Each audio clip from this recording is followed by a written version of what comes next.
여러분 안녕하십니까, 진성호입니다. 이재명 더불어민주당 대표는 지금 정진상 당대표 정무조정실장의 구속영장 청구로 지금 최대 위기에 봉착하고 있습니다. 이미 왼팔 김용이 구속 기소된 데 이어 오른팔 정진상마저 구속영장을 쳤습니다. 자, 지금 민주당 내부는 과거와 같지 않습니다. 정치 보복이라며 한데 뭉치던 민주당 의원들이 이제 내분을 일으킬 조짐을 보이기 시작했습니다. 왜 우리가 정진상, 누군지도 잘 모르는데 그 총대를 매야 하느냐? 우리가 무슨 변호인이냐? 자, 지금 이런 분위기가 감지되고 있습니다. 뿐만 아니라 지금 대장동 로펌이라는 비판까지 민주당은 받고 있습니다. 그렇지만 이런 민주당의 이재명 사법 리스크와 별도로 이태원 참사를 대하는 이재명 대표의 태도가 도마 위에 올랐습니다. 지금 민들레라는 매체가 이 이태원 희생자의 명단을 실명 공개한 역풍이 만만치 않습니다. 지금 외교부에 일본 희생자 가족으로부터 항의가 들어온 모양입니다. 뿐만 아니라 실명이 공개된 유족들이 분노하고 있습니다. 이런 가운데 경찰은 수사에 돌입한 것으로 알려졌습니다. 또 한동훈 법무부 장관이 이에 대해서 분명한 입장을 표했는데 그때 국회에서 한동훈 장관의 수첩이 카메라에 포착됐습니다.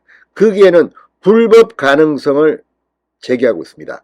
자, 이제 민주당이 이 이태원 참사라는 이 큰 사고, 대개 이런 일이 벌어지면 집권 여당의 지지율은 폭락하고 야당의 지지율은 폭등합니다. 그런데 민주당은 지금 지지율이 폭락하고 있습니다. 그 이유가 뭐겠습니까? 뿐만 아니라 민들레, 더 탐사 등이 이 이태원 희생자들의 실명을 보도했지만 그 이전에 이재명 대표가 공식 석상에서 명단 공개를 주장하면서 배후설이 지금 터졌습니다. 자, 지금 국민의힘은 이재명 대표의 이런 태도, 또 민주당 의원, 민주당 당직자들의 이태원 희생자 명단 공개 주장에 대해서 폐륜이라고 비판하고 있습니다. 이제 이 민들레의 이태원 희생자 실명 공개로 그 폭탄이 민주당으로 옮아오고 있습니다. 실제로 이원욱 의원은 오늘 공개적으로 사과를 했습니다. 민주당에게도 책임이 있다는 겁니다. 한동훈 장관은 수첩에 뭐라고 썼을까요? 그리고 이태원 사태, 왜 제1야당인 민주당의 지지율이 폭락하고 있는 걸까요? 이재명 대표, 지금 내부적으로는 정진상의 구속영장과 관련해서 민주당이 내분 조짐을 보이고 있는데 이와 별도로 대외적으로도 이태원 참사를 세월호처럼 이용하려 했다는 비판을 받고 있습니다. 정청래 최고위원의 발언처럼 2년간 이 후유증이 윤석열 정부에게 불리하게 갈지도 모른다고 기대했던 사람들이 있는 것 같습니다. 그러나 지금 역풍이 오히려 민주당을 덮치고 있습니다. 진성호의 융단 폭격 시작합니다. 더불어민주당을 융단 폭격합니다. 방송에 앞서 아직 진성호 방송에 구독자가 아니신 분은 붉은색 구독 버튼 눌러주십시오. 더 좋은 방송으로 보답하겠습니다.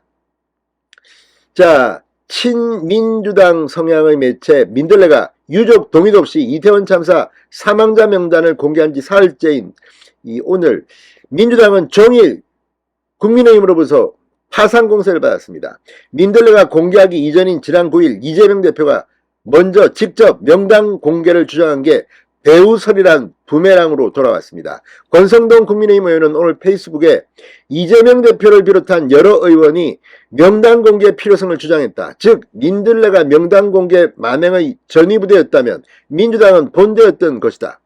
당권주자인 김기현 의원도 라디오 인터뷰에서 이재명 대표가 계속 명단을 공개하라고 했지 않나. 그게 배후 조정이다. 진보파리하는 진보파리들 언제까지 더럽고 썩은 정치로 연명할 건가? 이 박정하석 대변인의 이런 격한 논평까지도 나왔습니다. 그런데 민주당은 오늘 아주 어정쩡한 태도를 보였습니다. 이재명 대표는 명단 공개와 관련해서 오늘 아무런 언급도 하지 않았습니다. 대신 다른 지도부, 이 서영교 최고위원은 누가 명단을 공개하지 못하겠는지 밝혀내야 한다. 박성준 대변인, 정부가 희생자를 보도하지 말라는 준칙을 내렸다며 정부 책임을 물은 게 전부였습니다. 이것도 굉장히 위험한 발상입니다.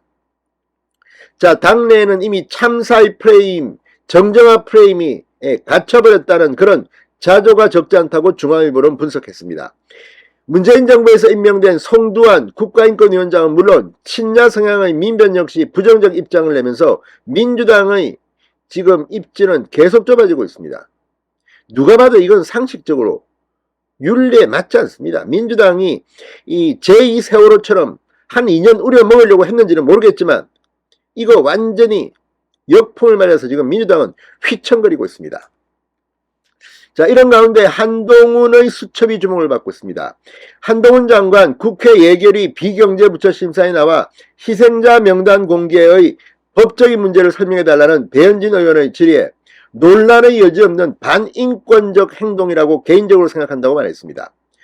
그러면서 유출 경로에서 불법 가능성이 있을 수 있다고 지적했습니다. 실제 한동훈 장관의 수첩, 이 메모가 카메라에 포착됐는데 명단 유출 경로 불법 가능성 높음이라고 적은 게 찍혔습니다. 자, 한 장관은 유족의 동의 없이 공개됐다는 것은 확정적으로 확인된 것이고 공익에 관한 것이니 일반 법리 차원에서만 해도 무리가 아닐 것 같아. 유출 경로에서 불법 가능성이 있을 수 있다. 철저히 공적인 자료다. 이것을 훔쳐간 게 아니라면 누군가 제공할 가능성이 크지 않겠느냐. 그 과정에서 법적 문제가 충분히 있을 수 있다고 생각한다고 설명했습니다.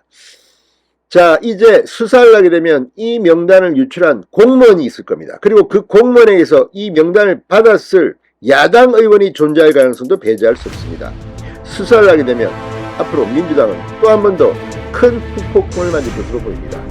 진성호의 융단 폭격이었습니다. 여러분 감사합니다.